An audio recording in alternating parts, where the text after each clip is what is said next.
This will be a quick overview of the Mesh Control Explorer. Here we have some surface geometry, and in this model, everything is disconnected. So if you poke around here, you'll see that the surfaces and solids are just all completely just disconnected. So if you meshed it right now, probably some edges would line up and be connected, but probably not. You could combine all the geometry and do it that way, but the new Mesh Controller Explorer allows you to kind of virtually connect meshes. So let's turn it on. And the first thing we'll do, this button here shows edges that are paired. So we see some edges are paired and some edges are not. First thing to do is, I know we have that gap there, so let's just go turn up our tolerance in the control thing. Let's just 0.025. It's really not that big. And take a look at, oh, now we got some more stuff connected, which is good. These T-junctions, though, we're going to need to do some burning to get these things connected. So let's go ahead and do that. And we can also check free edges. And it shows me that those edges are free. They do need to get connected into the mesh. So we'll go into the toolbox. We'll do some project here.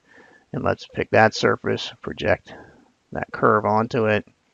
We'll do the same thing down here. And then let's go take a look at free edges. And it kind of makes more sense now.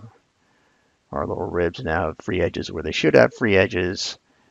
And everything's looking pretty good. That's obviously the goal, is to get as perfect a mesh as we can. So let's try some here. He's not matte meshable. He is. And they're not because of those little cutouts.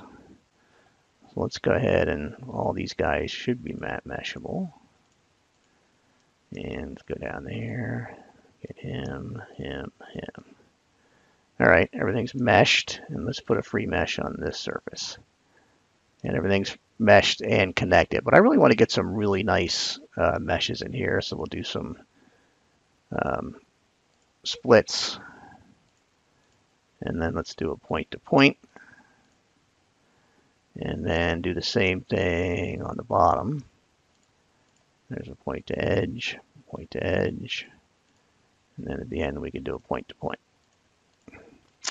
Now if we throw some matte meshes on all these guys, and the one with the hole in it obviously can't matte mesh, but now you'll see we're really getting a nice mesh going.